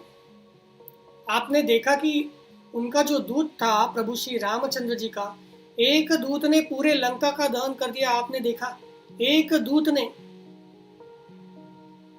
तो आप समझिए, समय और काल को पहचानिए। समय और काल ठीक नहीं है। जो आपने सीता को उठा के लाया है वो भी सही नहीं है। तो आप सीता को फिर से वापस भेज दीजिए। प्रभु श्री रामचंद्र जी की शरण में चले जाइए। अगर आप ऐसे करेंगे तो हम बच पाएंगे, सारे राक्षस जाति बच पाएगी। रावण हंस पड़ा। रावण ने कहा, ये जो स्त्रियां होती है ये तो भयभीत पहले से ही होती है, उन्हें कुछ पता तो होता नहीं है। क्या तुम जानती हो कि मैंने तीनों लोगों को जीता हुआ है। क्या तुम जानती हो कि देवों को जीतना कोई मामूली बात नहीं। और ये वानर क्या कर लेंगे मेरा। वो जो राम जो मनुष्य रूप में है वो क्या कर लेगा मेरे पास इतनी अतुलनीय शक्ति है। एक एक राक्षस सारे वानरों को खा सकता है, इतनी शक्ति उनके पास है, तो वो क्या कर लेंगे? तो कोई भी कुछ नहीं कर सकता मेरा। ये कहने के पश्चात वो वहाँ से निकले और वहाँ से निकलने के बाद सीधा अपनी सभा में चले गए। सभा में सारे राक्षस बैठे थे। उन्होंने सारे राक्षसों को पूछा कि क्या किया जाए, आप बताओ मुझे क्या किया जाए। सारे राक्षसों के सामने बैठे थे। सारे मंत्रियों से पूछा कि आप मुझे बताओ।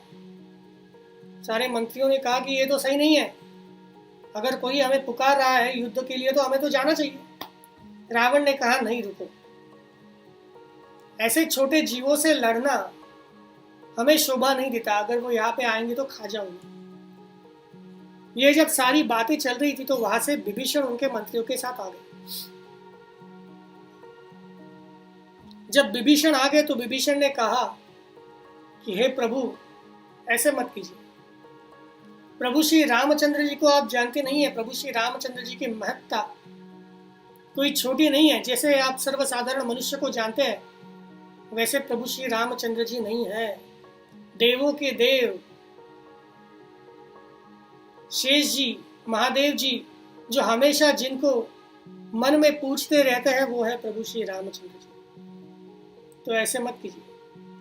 ये जब रावण सुन रहे थे तो उन्हें मंदोदरी की बात याद आ गई। मन में उन्होंने सोचा कि क्या ये जैसे ब्रह्मा जी ने वर दिया था, क्या उस वर के अनुसार प्रभु आए हैं? अगर आए तो अच्छी बात है, लेकिन फिर भी माया ने फिर से उन्हें अपने जाल में जकड़ लिया। विभीषण ने उन्हें बताने की कोशिश की लेकिन वो समझे नहीं। विभीषण ने कहा कि हे प्रभु, पुलस्त जी ने आपके लिए संदेशा भेजा है। पुलस्त जी ने उनके शिष्य को भेजा यह संदेशा देने के लिए कि रावण ऐसा मत करना। प्रभु श्री रामचंद्र जी कोई सर्वसाधारण व्यक्ति नहीं है, वह प्रभु है, अंतर्यामी है, सारे सृष्टि के दाता वो है। तो ऐसा अनर्थ मत करना, ये पुलस्त जी ने ये संदेशा भेजा है, तो आप मेरी बात मान लीजिए, ऐसा मत कीजिए। ये सुन के रावण को बड़ा गुस्सा आ गया। रावण ने जोर से विभीषण को लात मार दी।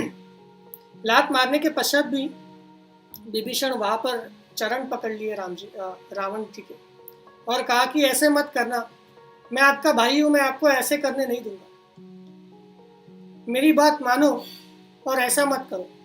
लेकिन फिर भी रावण ने उनकी बात नहीं सुनी और रावण ने कहा कि अगर तुम्हें इतना ही प्रेम है उस राम से तो उस राम के पास चलो। विभीषण कुछ मंत्रियों को साथ लेके वहां से आकाश मार्ग से राम जी के पास आ गए। जैसे ही विभीषण को देखा तो सारे वानर उनके पास आ गए। उन्हें लगा कि रावण का भाई आ गया तो निश्चित ही कुछ सही चीज के लिए नहीं आया है। सब लोगों ने उन्हें घेर लिया। ये सारी चीजें काकभुशुंडी गरुड़ जी को बता रहे थे। काकभुशुंडी ने कहा कि हे गरुड़ जी, महादेव जी, पार्वती माता जिनका निरंतर जप करते रहते हैं, उस प्रभु श्री रामचंद्र जी से मिलने के लिए वो आए थे। तो जब उन्होंने कहा कि मुझे प्रभु श्री रामचंद्र जी से मिलना है तो उन्हें प्रभु श्री रामचंद्र जी के पास ले जाएगा, जो सबके हृदय में वास करते हैं। तो जब उन्हें प्रभु श्री रामचंद्र जी के पास ले जाया गया तो उन्होंने प्रभु श्री रामचंद्र जी को देखने के पश्चात उन्हें नमन कर दिया।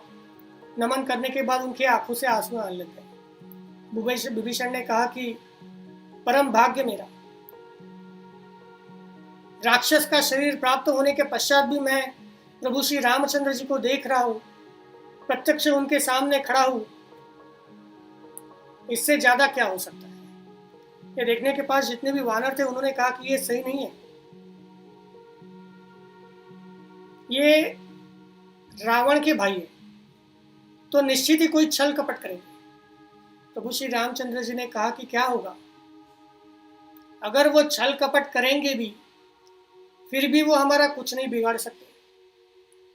और अगर कितना भी दुष्ट कोई क्यों ना हो, अगर वो मेरी शरण में आ जाए, सारा कपट भाव छोड़ के, सारा अहम भाव छोड़ के, तो निश्चित ही मैं उन्हें शरण प्रदान करता हूँ। तो अगर वो सारा कपट छोड़ के आ रहे तो निश्चित ही उन्हें आने दो। अगर उनके भाव मन में कोई कपट भाव है फिर भी वो हमारा कुछ नहीं बिगाड़ सकते।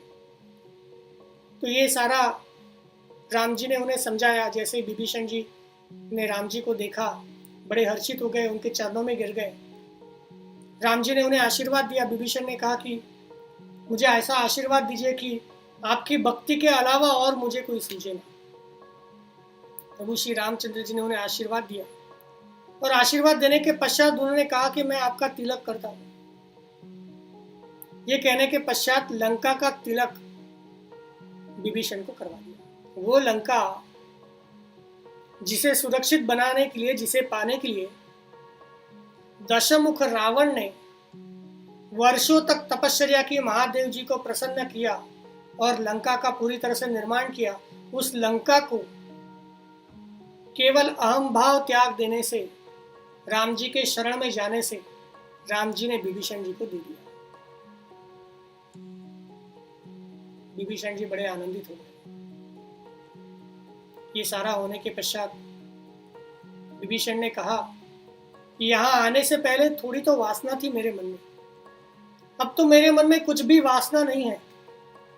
जो लोग आपको समझते हैं कि केवल मनुष्य रूप धारण किया हुआ कोई व्यक्ति है, वो मूर्ख लोग हैं, वो अमूढ़ लोग हैं, वो जान नहीं सकते कि इस माया के पीछे कौन है। वही परमात्मा है, वो परमात्मा सगुण रूप में मेरे सामने खड़े हैं, लेकिन मैं तो जानता हूं। हे प्रभु, आपकी भक्ति के अलावा मुझे और कोई सूझे ना।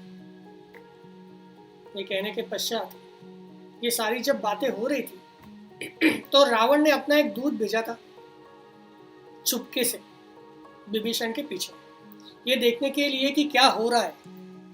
तो वो दूत जब आया वहां पे तो उसने वानर का वेश धारण कर लिया। वानर का वेश धारण करने के पश्चात वो सारी चीजें देख रहा था कि क्या क्या हो रहा है, कैसे विभीषण को प्रभु श्री रामचंद्र जी ने तिलक कर दिया। उसके बाद उन्होंने प्रभु श्री रामचंद्र जी की अलग अलग चमत्कारिक कथाएं सुनी, प्रभु श्री रामचंद्र जी का वर्णन सुना, बहुत चीजें वहां पर देखी। देखने के पश्चात सारे लोग समुद्र के पास आ गए, निकट आ गए। निकट आने के पश्चात विभीषण ने कहा, हे प्रभु, ये जो समुद्र है ये तो 100 योजन तक दूर का है, उड़कर तो जा नहीं सकते, तो क्या किया जाए? कुछ तो ऐसा कीजिए जिससे सारे वहां पर पहुंच जाए। तो प्रभु श्री रामचंद्र जी ने कहा कि ये जो समुद्र है उन्हें प्रार्थना करते हैं, प्रार्थना करने के बाद वो निश्चित ही मान जाएंगे। तो वो प्रार्थना करने के लिए बैठ गए। उनके भाई लक्ष्मण ने कहा, प्रार्थना क्यों कर रहे हो? आप तो अंतर्यामी हो, आप तो हर जगह हो, तो आप एक धनुष्य का बाण उठाइए, बाण उठाने के बाद इस समुद्र को सोच लीजिए। नहीं करते तो मैं करता हूं, प्रार्थना करके उतना समय व्यर्थ करने की कोई जरूरत नहीं। प्रभु श्री रामचंद्र जी ने कहा, जो दैव गति है उस दैव गति के साथ चलते हैं। हमने शरीर धारण कर लिया, उस दैव गति के साथ चलेंगे। लक्ष्मण ने कहा, क्या दैव गति? दैव पे वही लोग केवल विश्वास करते हैं जिनके पास कोई बल नहीं होता। आपके पास तो सारे जगत का बल है, उस दैव पे क्यों इतना अड़े हुए? एक बाण उठाओ, एक बाण से सारा काम हो जाएगा। प्रभु श्री रामचंद्र जी ने लक्ष्मण के पास देखा और कहा, सारी चीजें हो जाएंगी, आप शांत हो जाइए। शांत होने के पश्चात वहां पर बैठे। वहां पर बैठने के बाद समुद्र को नमन किया। नमन करने के पश्चात उन्होंने कहा कि हे समुद्र, समुद्र देवता, आप हमें कृपया मार्ग दीजिए, हम सबको जाना है। लेकिन कोई भी समुद्र की तरफ से संदेशा नहीं आया। लक्ष्मण बड़े क्रोधित हो गए। ये सारी चीजें जो वो दूत देख रहा था, जो अलग अलग चीजें जो जो रामचंद्र जी कर रहे थे, वो हर चीज में कुछ ना कुछ दैवी चीज हो रही थी। ये देखने के पश्चात वो बड़े आश्चर्यचकित हो गए। जितने भी वानर थे उन सबसे पूछा। वो होने के पश्चात प्रभु श्री रामचंद्र जी के प्रति भक्ति उनकी पैदा हो गई। उन्होंने अपना रूप प्रकट कर लिया। रूप प्रकट करने के बाद जितने भी वानर थे, सारे वानरों ने उन्हें पकड़ लिया। सारे वानरों ने उन्हें पकड़ लिया। पकड़ने के बाद उन्होंने कहा कि तुम छल कपट से आए हो, वानरों का रूप लेके यहाँ की चीजें जानने के लिए आए हो, इसका अंग पूरा भंग कर दो। लक्ष्मण के पास लेके गए। लक्ष्मण से कहा ये ऐसा ऐसा है। लक्ष्मण बड़े क्रोधित हो गए।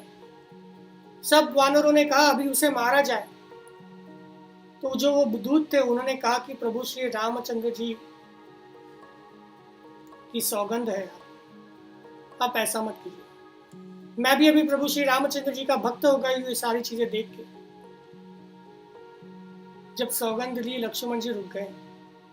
लक्ष्मण जी ने कहा नहीं, इसके साथ कुछ ऐसा मत करो। लक्ष्मण जी ने एक चिट्ठी दे दी उनके पास। उन्होंने कहा ये चिट्ठी भेज देना रावण को।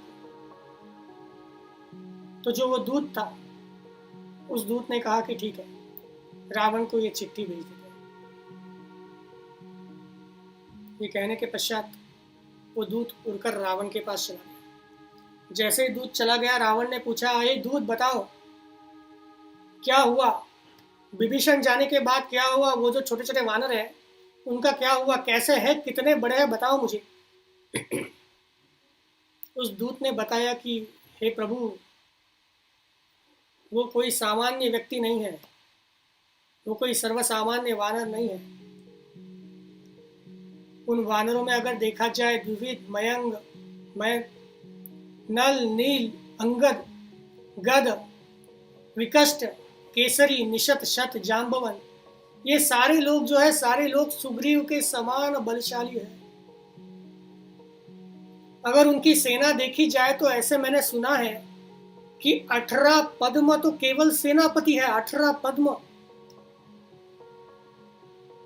लाख, कोटि, अब्ज, खर्व, पद्म, 18 पद्म तो केवल सेनापति है। इतनी विशाल सेना उनकी है। और प्रभु श्री रामचंद्र जी का वर्णन क्या किया जाए। पहले तो मुझे लगा था कि हमारे शत्रु है। जब मैं पता वहां चला गया, सारी चीजें देखी, तो वही वो प्रभु है जो हर जगह पर है। ये सारा देखने के बाद मेरा निवेदन है प्रभु कि आप ये युद्ध मत कीजिए। उनके बल को आप जान नहीं पा रहे हैं, मैं उनके बल को देख के आया हूं। वो प्रत्यक्ष परमेश्वर है। प्रत्यक्ष परमेश्वर से कौन लड़ सकता है? तो आप युद्ध मत कीजिए। ये जब सारी बातें दूत रावण को बता रहे थे तो रावण बड़ा गुस्सा हुआ। रावण ने दूत को लात मार दी और कहा कि तुम इतने पापी हो, अगर ऐसे हो तो तुम भी उसके पास चले जाओ।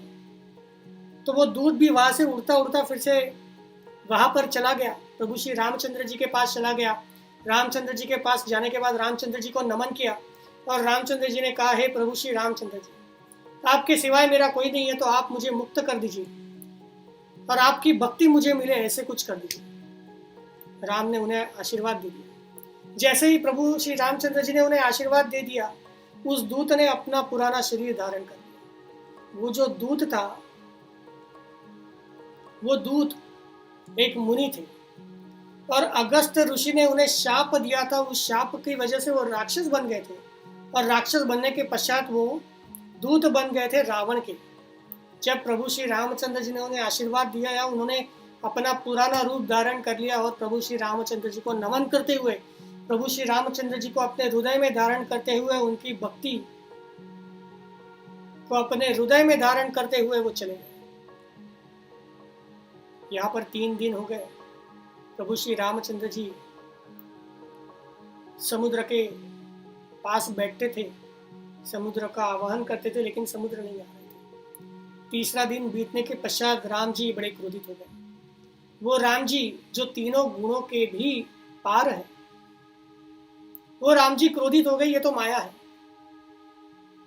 जैसे सामने दिखता है कुछ अलग।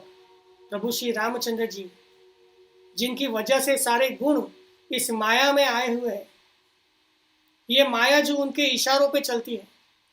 प्रभु श्री रामचंद्र जी क्रोधित हो गए। क्रोधित होने के पश्चात उन्होंने लक्ष्मण से कहा हे लक्ष्मण, जाओ मेरा धनुष्य बाण लेके आओ, एक ही बाण से इस समुद्र को अब मैं सुखा दूंगा। कैसी अपार शक्ति, जो कहते हैं कि एक ही बाण से अथांग समुद्र में सुखा दूं। लक्ष्मण जी बड़ा क्रोधित हो गए। धनुष्य बाण लेके प्रभु श्री रामचंद्र जी आए, एक ही बाण से उन्होंने वो बाण चलाया। जैसे ही बाण समुद्र में चला गया, पानी में आग मच गई। पूरे पानी में जितने भी जीव जंतु, पक्षी, पशु सारे पानी में थे। उस आग से उनका जलन होने लग गया। समुद्र पूरी तरह से आग से जलने लगा। तब समुद्र देवता वहां से आ गए और प्रभु श्री रामचंद्र जी को नमन किया। कहा, हे प्रभु, हमें माफ कर दीजिए, बड़ी गलती हो गई, हमें माफ कर दिए, लेकिन ये जो आप कर रहे हैं ये मत कीजिए। सारे जितने भी जीव जंतु हैं, आग से उनका दहन हो रहा है, आग को सहन नहीं कर पा रहे, हम भी सहन नहीं कर पा रहे, तो हमें नष्ट मत कीजिए। जो भी सहायता, जो भी मदद आपको चाहिए, वो सारी मदद हम कर देंगे। तो प्रभु श्री रामचंद्र जी ने कहा कि हे सागर जी, आप हमें बताइए कि कैसे जाए हम यहाँ से। इतना अथांग सागर, अगर हमारी सेना देखी जाए तो इतनी बड़ी सेना है, उस बड़ी सेना को लेके कैसे जाए, आप ही कोई हमारा मार्गदर्शन कीजिए। तो उन्होंने कहा कि हे प्रभु, आपके सेना में नल और नील है। ये जो नल और नील है, जब वो छोटे थे तो उन्हें मुनियों से आशीर्वाद मिला था, और वो आशीर्वाद ये था, उस आशीर्वाद की वजह से जिस जिस पत्थर को वो छुएंगे, उस स्पर्श से और आपके प्रताप से, आपके बल से वो सारे पत्थर पानी में तैरने लग जाएंगे। मैं भी कोशिश करूंगा, जितना भी मेरा सामर्थ्य है, उस सामर्थ्य में समुद्र में आप जितने भी पत्थर आप डालोगे, मैं उसको ऊपर उठाने की कोशिश करूंगा, जितना भी मेरा सामर्थ्य है। तो वैसा कीजिए। वैसा करने के पश्चात एक सेतु आपसे बन जाएगा। वो सेतु बनाने के बाद बाहर चले जाइए। लेकिन ये जो आपने बाण डाला हुआ है, इस बाण को निकाल लीजिए। इस बाण को आप उत्तर दिशा में भेज दीजिए। उत्तर दिशा में बड़े दुष्ट पापी मनुष्य रह रहे हैं। उस पापी जो उत्तर दिशा में जो द्वीप है, उस द्वीप पर बड़े पापी मनुष्य रह रहे हैं, तो आपका बाण वहां छोड़ दीजिएगा, उनका दुष्टों का निर्दालन कर दीजिए। तो प्रभु श्री रामचंद्र जी ने उस बाण को उत्तर दिशा में भेज दिया। उस जहाँ पर समुद्र जी ने कहा था पापी लोग जहाँ रहते हैं, उन सारे पापी दुष्टियों का अंत कर दिया। अंत करने के बाद प्रभु श्री रामचंद्र जी ने समुद्र देवता को नमन किया। समुद्र देवता ने प्रभु श्री रामचंद्र जी को नमन किया। ये करने के पश्चात उन्होंने ऐसा तय कर लिया कि अब हम यहाँ पर एक सेतु बनाएंगे, एक पुल बनाएंगे। समुद्र जी की मदद से, नल और नील उनकी मदद से हनुमान जी उनके सामने आ गए। हनुमान जी ने उन्हें प्रणाम कर दिया। प्रणाम करने के पश्चात राम जी ने कहा कि जो भी व्यक्ति सारे मोह को त्याग कर, जो भी व्यक्ति सारे मोह को त्याग कर अपना घर परिवार, अपने रिश्ते, जो भी उसने कमाया हुआ है, सब कुछ त्याग कर, ये जो अलग अलग धागे हैं जो सबको बांधे हुए हैं, उन धागों से निकलकर एक ही धागा अगर कोई बनाए मेरी भक्ति का, जो कपट रहित भाव से, अहम भाव छोड़ के जो भी मेरे पास आएगा, निश्चित ही मैं उसको इस भवसागर से, ये जो माया का सागर है, उससे तर लूंगा। जो भी कपट रूप छोड़कर, अहम भाव छोड़कर, सारे जितने अपने बंधन है, जितनी सारी मोह माया है, जितने सारे रिश्ते हैं, उस उन सारों को छोड़कर केवल अपने हृदय में जो निरंतर मेरा स्मरण करता रहेगा, हे हनुमान, उसे अवश्य ही मैं तर लूंगा।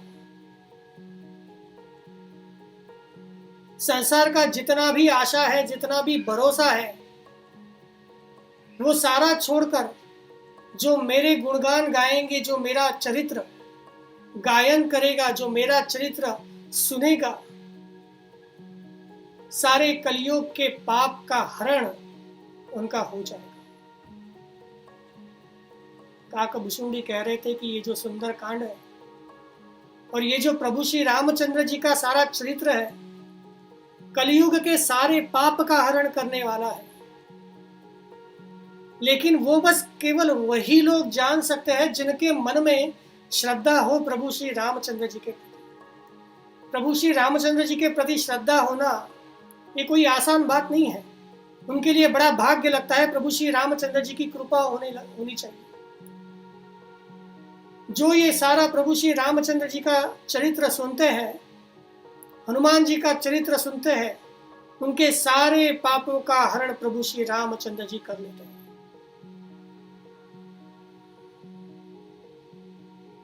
जितना भी दुख है, उन सारे दुखों का नाश प्रभु श्री रामचंद्र जी करते हैं। जितने भी अलग अलग विषाद होते हैं, उन सारे विषादों का नाश करते हैं।